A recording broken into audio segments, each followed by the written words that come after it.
Good afternoon, everyone.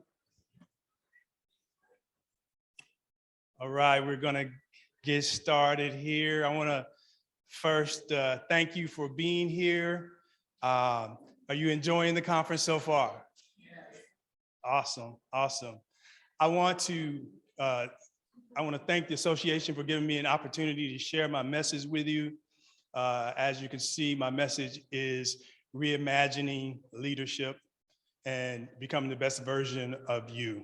And this is something that I feel is an obligation for each and every one of us. And I'm going to share with you why that's important. And I'm going to share with you also why, as leaders, whether you're a leader or whether you are an individual contributor, that it's important for you to understand leadership and to practice leadership in whatever you do. Because whether you are a manager or an individual who's part of the team, you still should be growing and practicing your leadership. So just want to make sure I point that out. So there's two main things that I want from this session. The first is to help you understand leadership.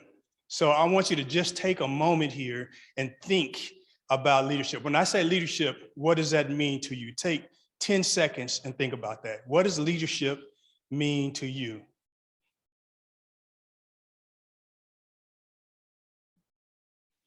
All right. Now, real quickly, I want you to turn to somebody that you have next to you and tell each other what you think it is, and then tell me what the result of that was. So first, just turn around to someone and tell them what you think leadership is. Let's just take 30 seconds to do that. Ready? Go.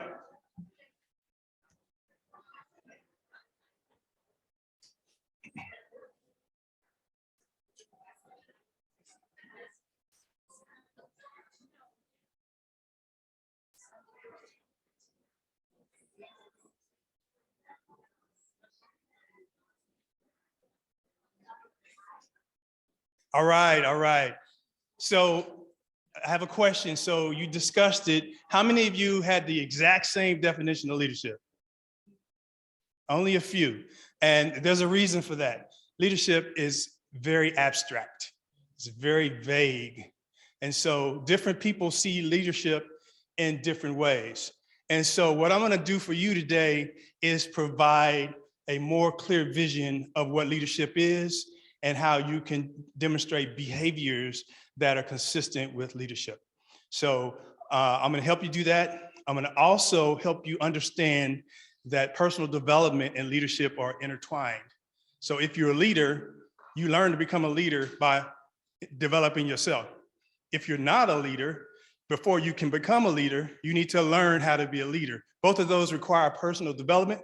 And so what I'm going to encourage you to do is take control of your own personal development as opposed to waiting for other people to tell you what to do as far as your growth or waiting for your growth to happen by itself. So this is going to be a really key part of what we talk about today.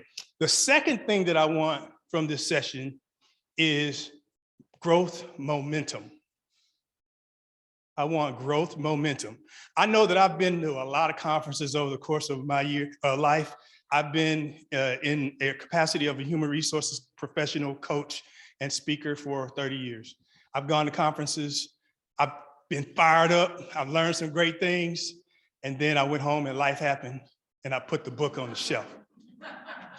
Has that happened to anybody here? Well, I'm going to do some stuff. Hopefully, I'm going to share some stuff with you today that's going to cause you to want to continue the momentum after you finish on Tuesday. I'm going to, number one, give you some things I hope get you excited and hope that it'll help you to want to continue to learn after you leave this conference. And then I'm going to give you some free stuff that'll help you keep the momentum going so you can keep moving forward after you finish this conference. So first, I want to tell you a little bit about me. So there we go. I am from Kansas. Born and raised. I see somebody else from Kansas. You got to make some noise. You can't just put your hand up. You got to make some noise. All right. I am from Kansas. Now, let me start with, I love Kansas. I love where I'm from. I love it. But let me tell you, Kansas ain't sexy. Let me just say that. When you think of Texas, when you think of New York, California, that's sexy. You know, that's interesting. Kansas is not. But when I tell people that I'm from Kansas, you know the first thing that they usually say? They got brothers in Kansas? Yes, there are brothers in Kansas. I just want to make sure that's clear. So the second thing they talk about is football. So the Kansas City Chiefs are really good now. So they like to talk about the Kansas City Chiefs. Well, guess what? The Kansas City Chiefs aren't even in Kansas. They're in Missouri. So that tells you a little bit more about Kansas, but I love Kansas.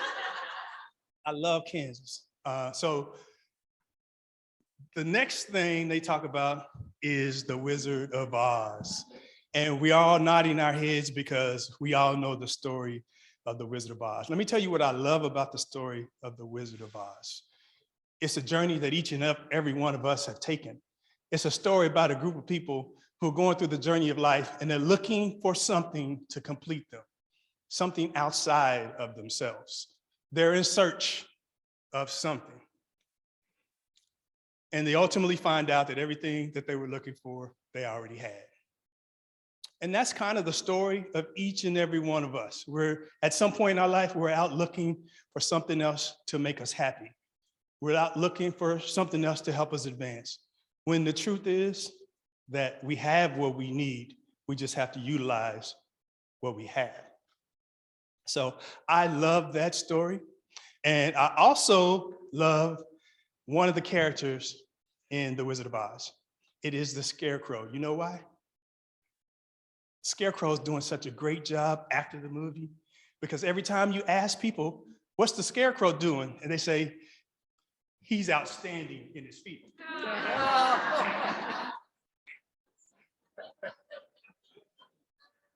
And I'm sure that each and every one of you want to be outstanding in this field as well, right? Raise your hand if you want to be outstanding.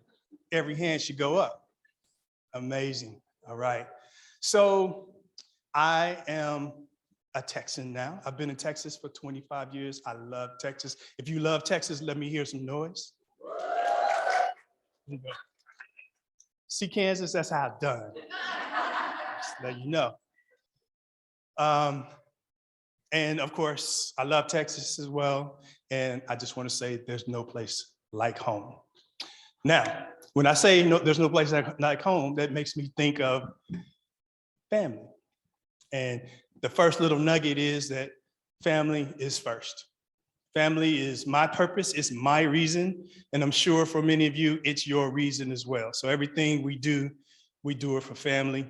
And if you don't have a purpose, if you don't have a reason today, start thinking about it. Because one of the things that I want to impress upon you today is to take the time to think about where you are, think about what's important, think about what your purpose is. It's important today, especially today. It's important to take the time to assess where we are so that we can figure out where we want to go next. So a little bit about my background. You're probably wondering, who's this guy? So I've been in a leadership position for a Fortune 500 company for the last 30 years. I started out as a mechanic, worked my way from a mechanic all the way to a director in Fortune 500 companies. In my pathway, I've been supporting, advising, and coaching and training the leadership teams of Fortune 500 companies. I'm also a former professor at Baylor University. I also am the CEO of my own real estate company. I've accomplished these things because of personal development. I learned some lessons early in life, which caused me to want to achieve as much as I can. And I'm a little bit, I guess I'm gonna say I'm a little bit upset that people don't know how valuable personal development can be in their lives. It can change your lives. I know it because it changed mine. So it is my mission to make sure that I go out and let people know, if you want to change your life, personal development is the way to do it. If it's going to be, this is what you should be thinking. If it's going to be, it's up to me, because nobody else is going to do it for you. Nobody's coming to save you. You have to decide what you want, and then you go get it. And that's what I'm going to talk to you about today. So here's a picture of me at age 2. It's a long time ago. That's 15 years ago.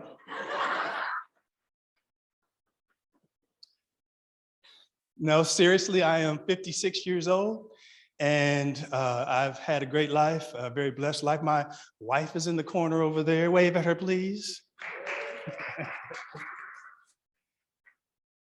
So I put that young man up there because I wanted to let you know that when I was younger, not 2, but after that, after college, 22 years old, I had no clue that I'd be able to do things that I've done in my life.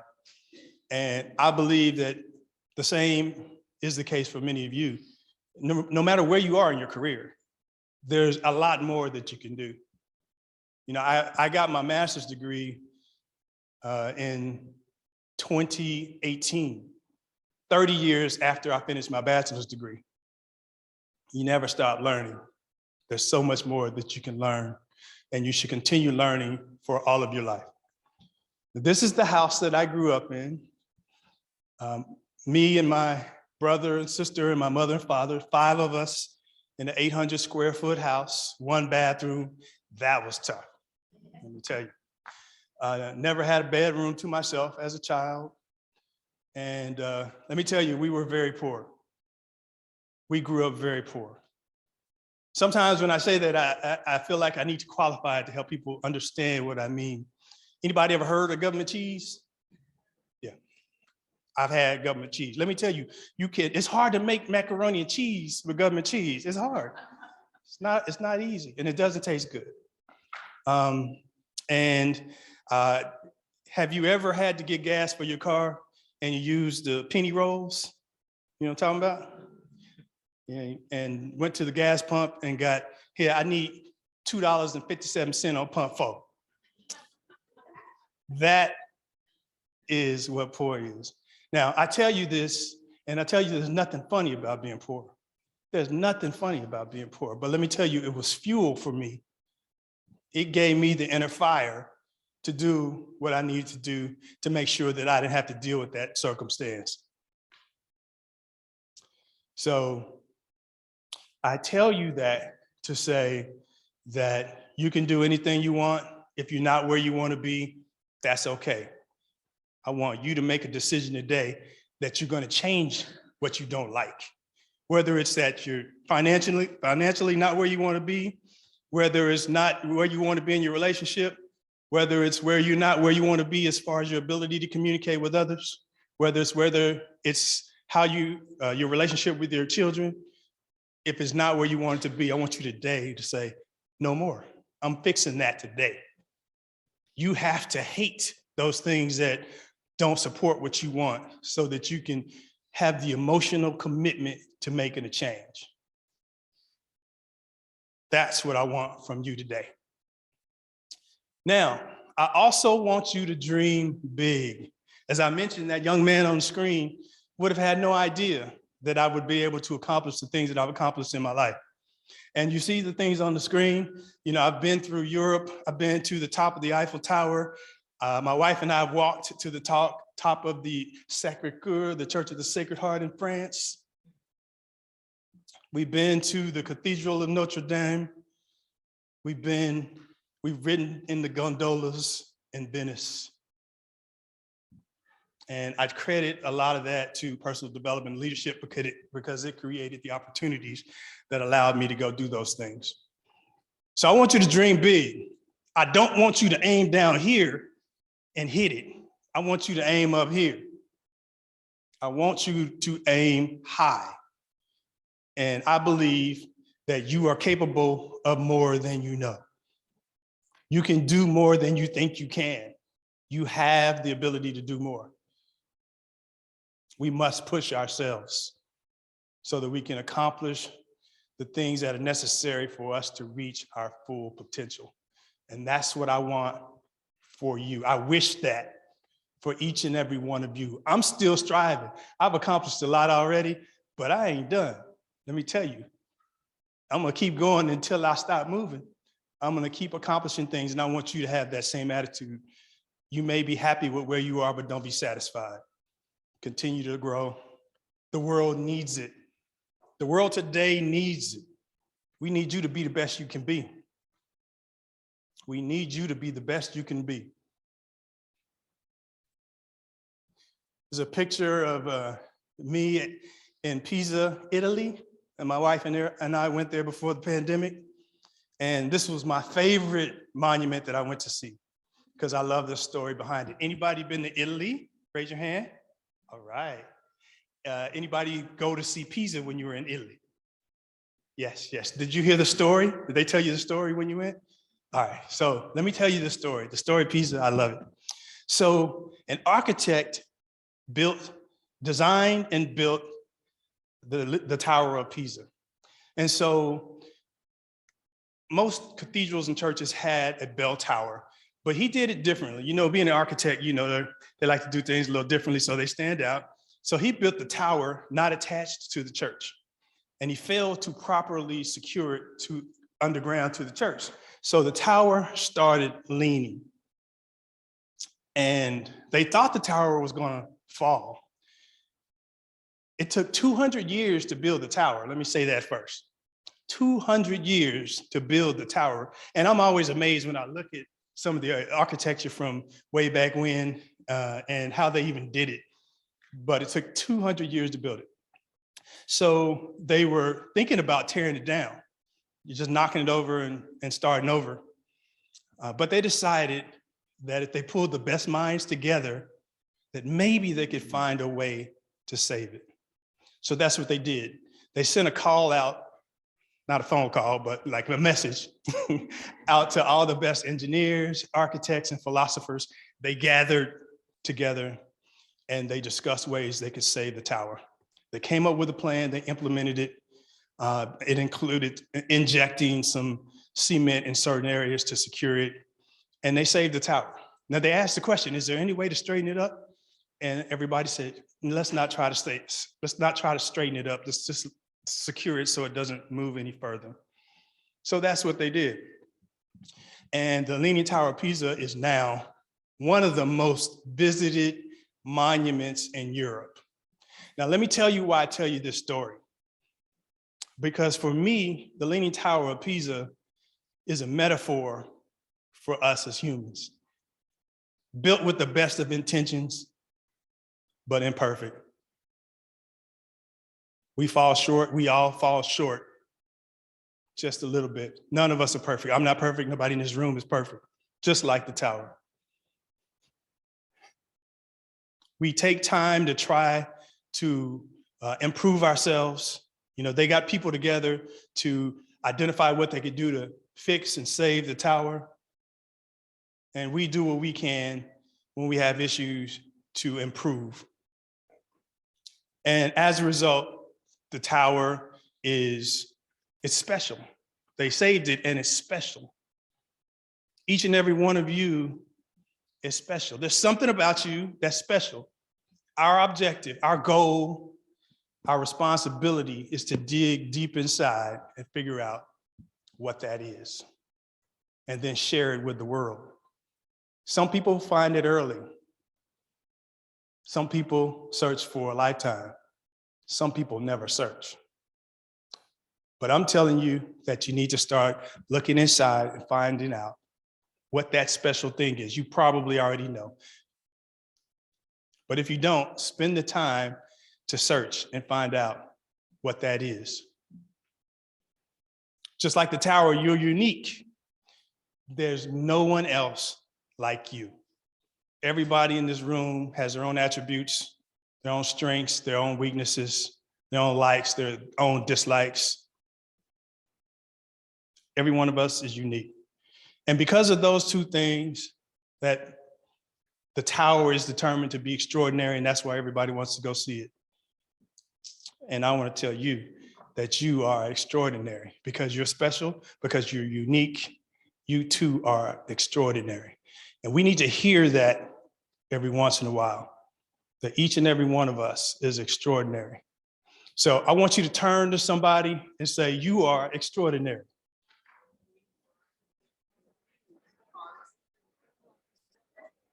Turn to your other neighbor and say, so am I.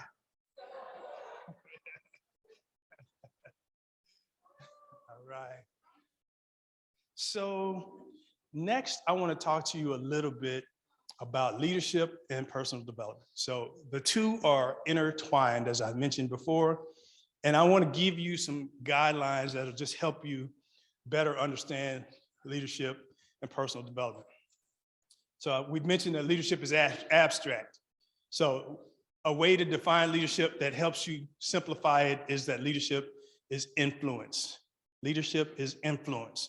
So what is influence? Influence is having an effect on behavior, character, or development. So let me ask this question. How many of you are supervisors today? Okay, awesome. How many of you are entrepreneurs, like you have your own business? Amazing. Okay. All right, so influence, okay, and then so the rest of you, I assume, are individual contributors? All right, perfect. So regardless of which one of those three you are, influence impacts you. So let's talk about those three things. Behavior, if you're able to positively impact behavior, character, and development, regardless of which one of those three, it's good for you. So if you're a supervisor or a manager and you have people under you and you're able to influence them and cause them to have a positive effect on their behavior, character, or development, would that elevate their ability to perform the job that they do for you? Absolutely. If you're an entrepreneur, same thing. The people who work for you, if you can influence them in that way, that's good. If you're an individual contributor and you're able to positively impact yourself or others, that's good. So that's a good, simple definition for you. So if you are an individual contributor, I want to suggest that you start learning about leadership by learning how to lead yourself. And you do that by starting with personal development, identifying where you want to improve. Start studying leadership before you get promoted into a leadership position. Here's what happens. Let me tell you this. Well, let me back up. Let me say this. How many of you believe that the companies that you work for feel like your employees are your most valuable asset? Oh, I expected more hands to go up. Most companies say our employees are our most valuable asset, typically. So I always ask the question, if your employees are your most valuable asset, why aren't you spending more time and effort training your managers how to care for your most valuable asset?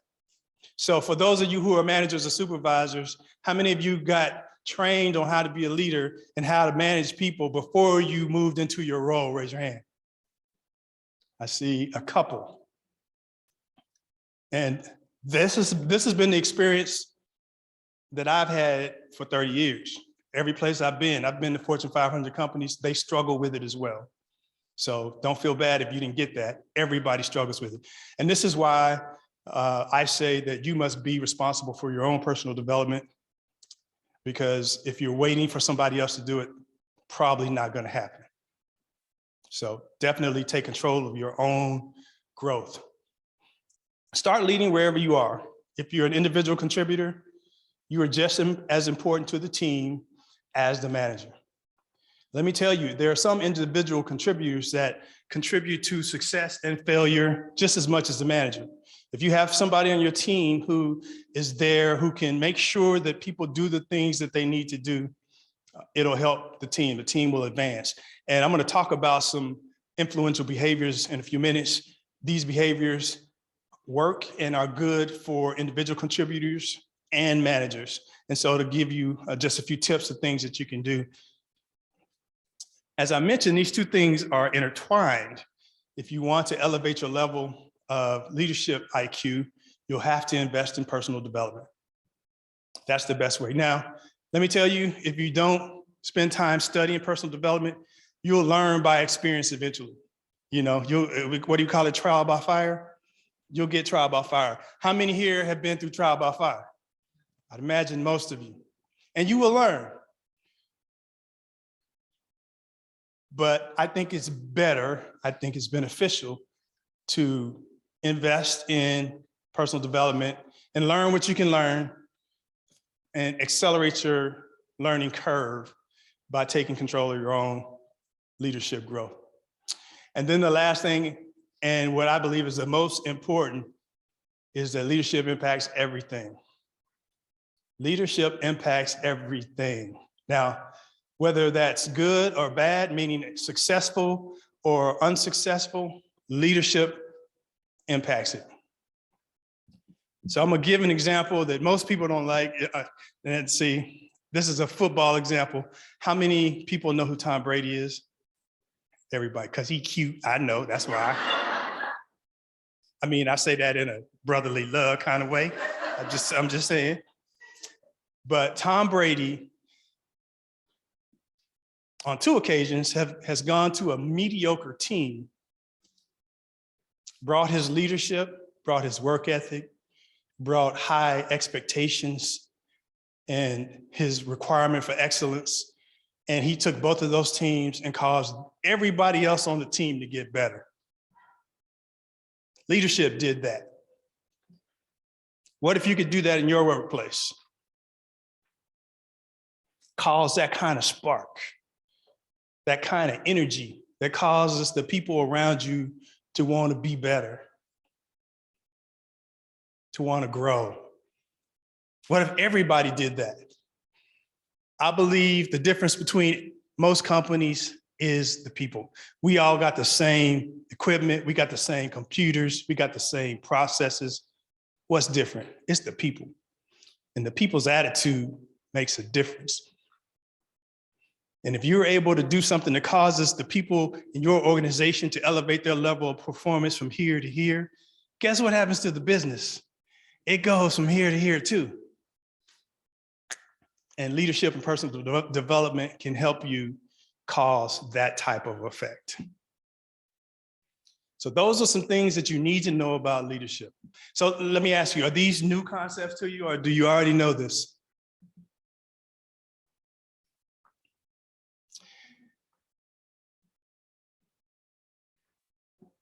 I'm gonna skip that. That's a little tax joke that I had for y'all, but I'm gonna pass it. I'm a little short on time. Since we started late, I'm a little short on time, so I'm gonna keep moving. So there are 3 things that you need to do that'll help you become the best version of you. I want to share those with you. Be intentional about your growth. You probably could have guessed that one. I've said that many times so far today. Personal development is the key to your better future. Personal development is the key to your better future. And the 10 behaviors of influential 10 influential behaviors of extraordinary leadership. And I'm gonna go through each of those. So intentionality. So you must be intentional about your growth. Growth does not just happen. You have to be intentional about it. There's only one, well, okay, there's probably other types of growth. So when you're a baby and you grow, that's automatic. My waistline now after 50, that's automatic. It's growing, nothing I can do about that. But for most things, you have to be intentional about your growth. And let me tell you that if you don't invest in your growth, there are consequences of that. I want to give you just a little demonstration of what I'm talking about. I just want to say, you see the cups have Starbucks emblem on them. I am not a representative of Starbucks.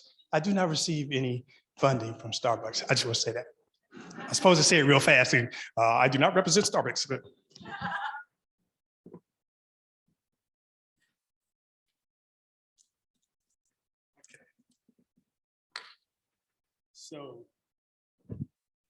So these cups represent where we are today. I pour a little in both cups because you're here today. You've taken time to invest in yourselves. Oh, I forgot to do this as well.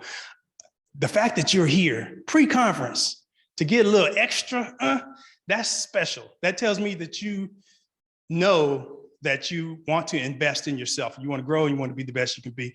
Plus, you want to get some CEUs. I know.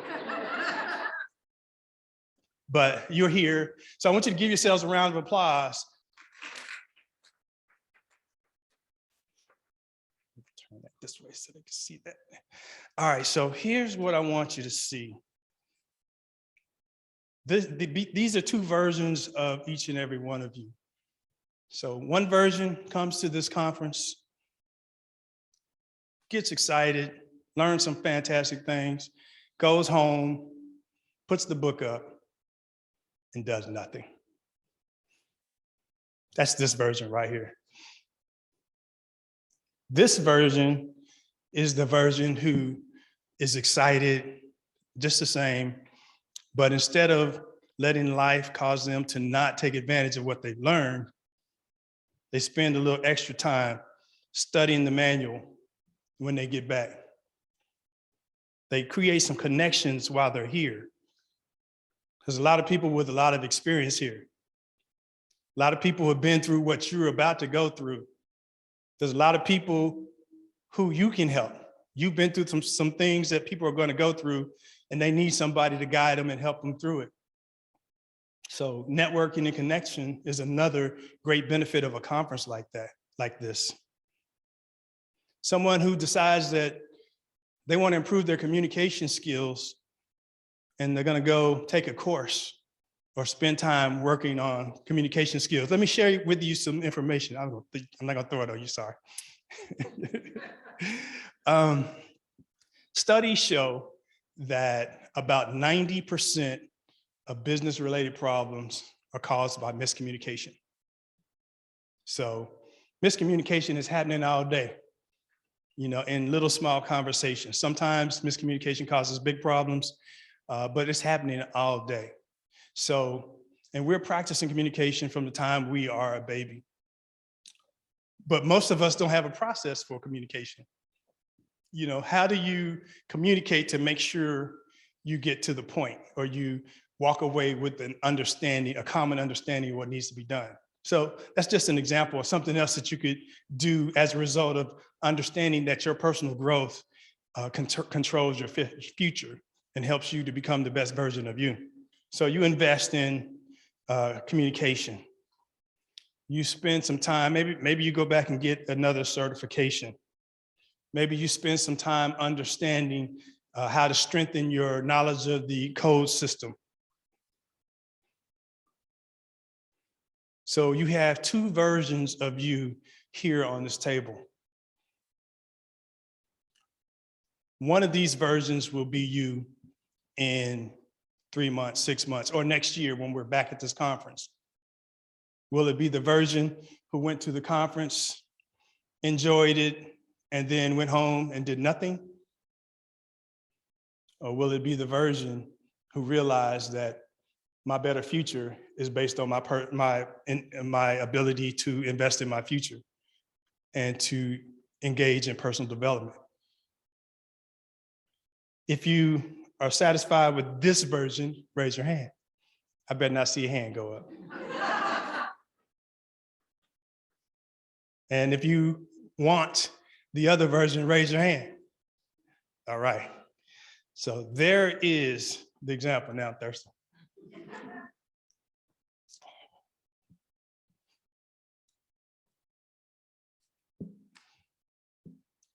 Growth doesn't happen. You must be intentional about your growth. I'm going to tell you a story about growth. And this story is how one of the things that happened to me that helped me really be focused on always continuing to grow. So when I was 7 years old, I moved to a new neighborhood. And in that new neighborhood, everybody played basketball, but I didn't. And so it's tough enough to move to a new neighborhood. Anybody moved to a new neighborhood and had to get to know the people? It's tough. New school, new kids, and kids are mean. And you saw my picture, man, my ears were big, so I struggled. I just grew into my ears about 2 years ago. So I was trying to get to know the kids, so I'd go to the basketball court to play basketball, try to get to know them. I couldn't play at all. And so they just look at me and be like, no, he can't play, I can tell. So they wouldn't pick me. They never would pick me. So I'd just be there looking, and it really had me down. I felt like I didn't belong. And one day I got picked to play. It was only 6 people there. And so it was 3-on-3, so they had to pick me. So I was like, all right, I'm in here. So they picked me, and I get on the court, and we're playing, and finally the opportunity comes. The ball comes to me, and I'm open. It's a chance for me to show them that I can play. So in my mind, I saw me doing something like a Michael Jordan or Dr. J. But in reality, I threw the ball at the rim, and it hit the backboard like clash. And they actually stopped the game. And the 5 other players looked at me and started laughing. And I earned a nickname at that moment. They started calling me Brick Turnover, because my shot looked like a brick, like I threw it like a brick. And of course, they never picked me after that. So I still would go because I wanted to be around the kids in the neighborhood. So it actually made it worse. And I was coming home one day after watching the kids play, and I walked in the house, and my father said, "What's wrong, son?" And I looked up at my dad. I said, "Dad, they won't let me play. I'm not good enough." My father said to me, "Do you really want to learn how to play basketball?" I said, "Yes, I do." My father gave me some great advice back then that I give to people today. He said, sometimes if you want to learn how to do something, you find somebody who's already been where you want to go. And what my father did was to send me to basketball camp. There are a lot of athletes adult athletes who train kids how to play. So he sent me to camp. Now, this was huge because, as I mentioned, we were poor, and it cost about $200 or $150, which was like almost a week's worth of pay for my dad. So I really appreciate him doing that. But I went to this camp, and I met this gentleman named George Lehman, and you've never heard of him.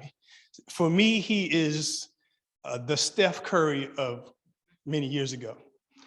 He could shoot the ball 50 times and never miss it while he was talking to you. And so I went to the camp, and he pulled me and a couple other kids aside, and he started teaching us the fundamentals of shooting. Now I'm gonna teach y'all this now, but be careful. I want to give the disclaimer: see your doctor before you go out trying to play basketball. All right. So, but there were simple fundamentals, and I'll show you where I'm going with this. Basically, square up to the basket, because where your feet are aiming is where the ball is going to go. It means you're aligned with your shot. The second fundamental was to keep your elbow in, because your arm is how you deliver the ball to the rim. If you have your arm out here, the ball could go anywhere. And then the third fundamental was to follow through. This is the finishing touch of your shot. So he taught me these 3 things, and I listened to him. I went home and I practiced and I practiced and I practiced and I practiced. And I developed in a very short period of time, from the kid who nobody would pick to making AAU basketball teams, traveling to international tournaments as a young kid when I was 11 and 12 years old, making my high school team, making all city, making all state, getting a college scholarship, and getting the chance to work for Fortune 500 companies because of those 3 things that he told me. Because I was poor. If I didn't get a college scholarship from basketball, I wasn't going. So just listening to those 3 things and applying them in my life made a huge difference. And the message there is that there are probably 1 or 2 or 3 things that you can do today that can change the way you do your job? What can you do? What are your 3 things that you can do to improve your job, to improve your performance? What are the 3 things you can do to improve your relationship with your children? What are the 2 or 3 things you can do to improve your relationship with your significant other? And I've taken that lesson and applied it to everything I've done growing up in my life, and it's just helped me to continue to advance, continuously improve and get better and better at anything that I'm trying to do. And I want to pass that on to you and share that with you so that that's something that you can do as well. But that's about being intentional. Having the opportunity to not be able to do something and decide that I want to do it, and then spend the time and effort to get somebody to show me and then do what they told me so that I can get better at it. That can apply to you in your job today. So that is what I'm recommending for you. So that's the first one, be intentional about your growth. Second is personal development is the key for your better future. Once again, which version of you do you want to see next year? The version that showed up, had fun, got inspired, and then allowed themselves to not do anything when they got home? Or that version that came home fired up and ready, committed to become the best version of you? That's a rhetorical question for you to answer for yourself. Here's a quote, and just let me tell you that life can be difficult. I'm not gonna say life is hard, I'm gonna say life can be difficult sometimes. It's not necessarily hard, but there are times that life is hard. But what I'm saying to you is don't wish that life gets easier. Don't wish that life gets easier. Wish that you can get better at handling life. And then put in the work to continuously improve. And when you do, life will get easier for you.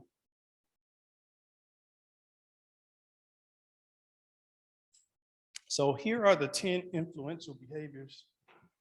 And I'm gonna go quickly because we're a little short on time. I got so much stuff I want to share with y'all, man. I wish I had more time. So lead by example.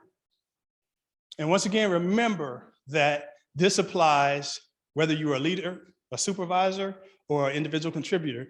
These 10 things apply to you still. Even if you're not a manager, you can still lead by example. A good example of that is as an athlete, I was a captain on the team. I would come in early. I would shoot before practice. I would stay after practice. I would shoot. You know, I'd help anybody who was having trouble with plays. That's leading by example. How do you apply that in your workplace? Empower others. Sometimes as leaders, you know, it's difficult for us to delegate and have other people do anything because we feel like we can do it better and faster than teaching somebody else how to do it. Anybody fall in that trap? Yeah. So really think about how you can empower people, because it's going to free you up. The more that you empower other people to do other things, that's going to free you up to do other things that you want to do. That's also, in today's environment, going to help you to retain people. Because if people don't feel challenged, if people don't feel trusted, then they're going to look to belong someplace else. So identify what people are good at, confirm that they're comfortable, and then empower them to do the things that they're competent and comfortable performing. Acknowledge and reward your workforce. In today's environment, once again, where turnover is higher than it's ever been, we must recognize our people.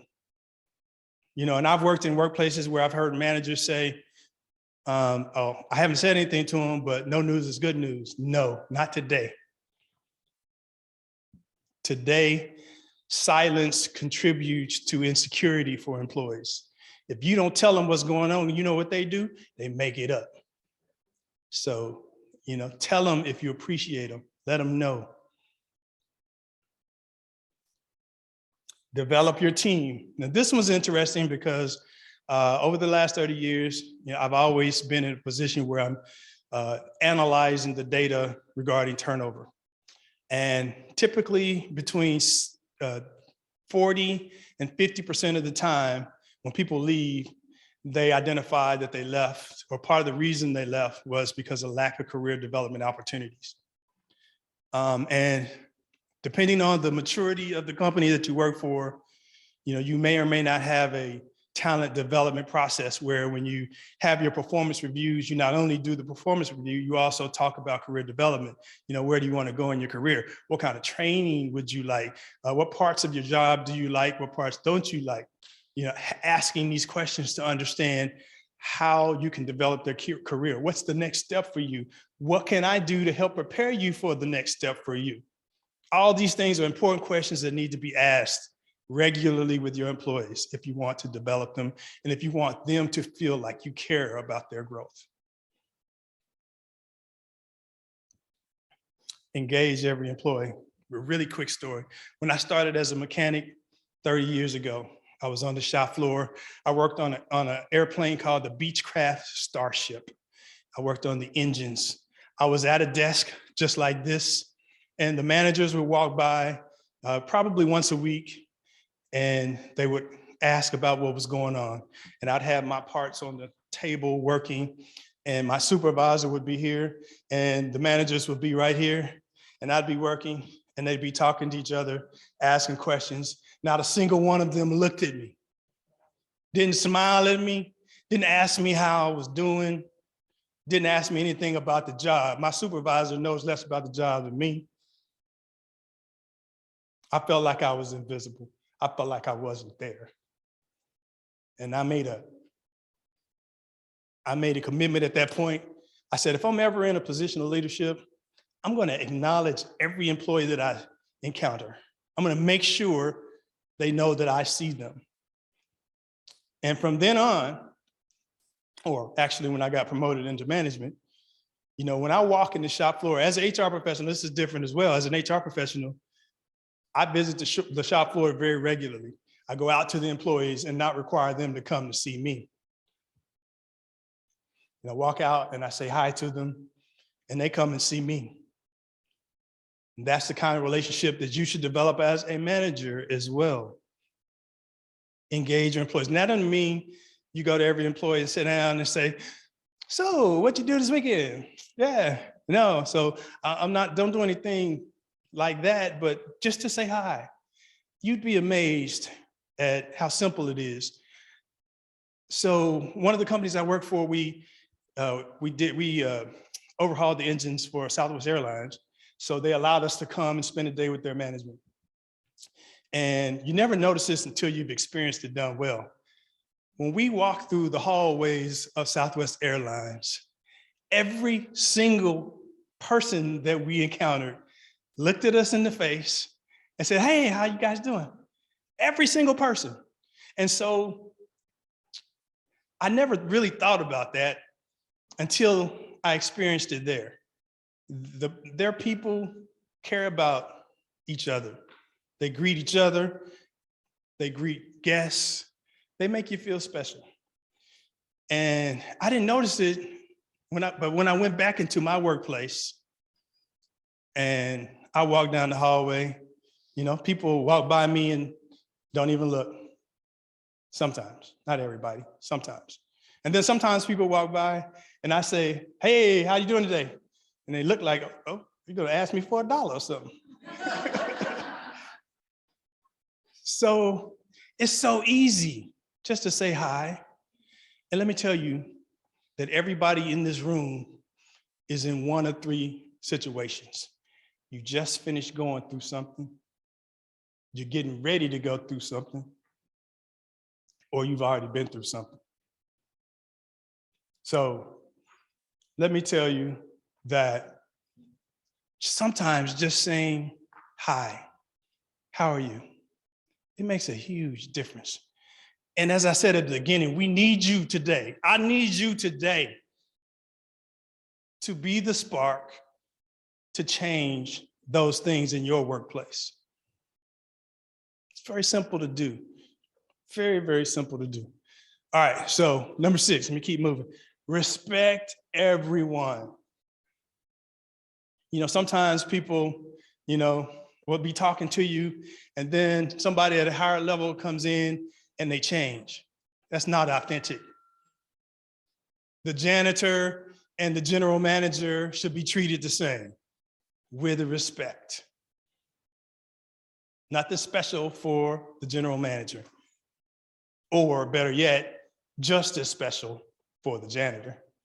I get to know the janitor, the people in the cafeteria. I get to know them all. I want to know their names, and because I know everybody else doesn't always respect them, so I want to make sure whenever they see me, they know that I see them. Share the vision. I have a great story about this one, but I know we're tight on time, so I'm just going to tell you that number one, if you don't have a vision, get one. Got to start there. What's your vision? Know your vision for your company, one. Have a vision for your department, two. Have a vision for yourself. Where do you see yourself? And then share it with your employees, and they'll help you accomplish it. Share it with your employees, they'll help you accomplish it. Let me tell you, all the success that I've had has been because of my team, the people who work with me. Together, we've accomplished these things. Oops. Honesty, trust, integrity, service. Okay, those are, I don't have to say anything about that. I did have to put them in the right order. That could be something bad if you change the letters around. So I put them in a nice order there. Inspire teamwork. This is a major problem with most organizations and teams. Everybody's pointing fingers at each other. So as leaders, we should make sure that we're not choosing sides. We should be working to make sure that we're all on the same side. And then lastly, pursue excellence. Want to be great at everything you do and expect the people who work with and for you to do the same. We hold each other accountable. Really quickly, success is inevitable. Success is inevitable. It takes four things. A plan. You got to have a plan. If you don't have a plan, you're planning to fail. Make sure you have a plan. Number two, follow the plan. Too many times we have a plan, but we do something different for one reason or another. Follow the plan. Put in the work. It's going to take work. It's not going to be easy. Anything worth the time is not going to be easy. So put in the work. Don't be afraid to work hard sometimes. Lastly, don't stop until you achieve it. Sometimes people quit right before they got a yes. The next door you knock on may be a yes.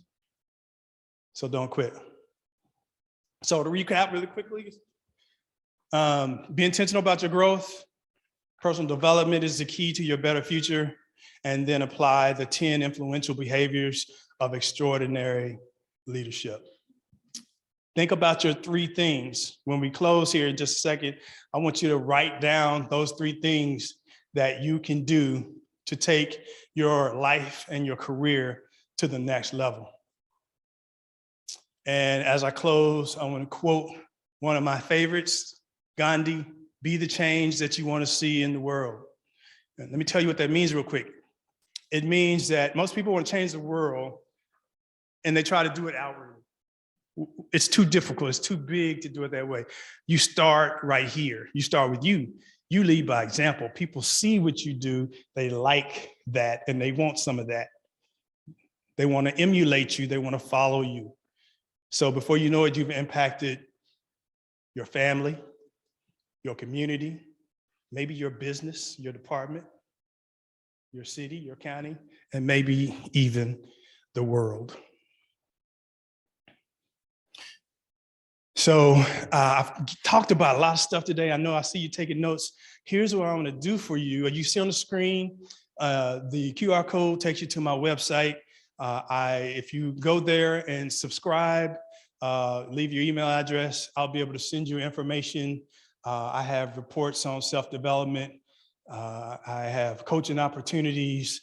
I have self-assessment opportunities. I got lots of things I can do. So if you want to continue your journey and you want somebody to help you on your journey, let me know. Just use that. There's also a QR code outside the door. So as I close, I just want to say that I do believe that leadership can change the world. This in my heart, I believe to be true. What I'm asking from you is to be the change, be the spark, because it all starts from inside of you. I'm Keith Shaw. Thank you very much.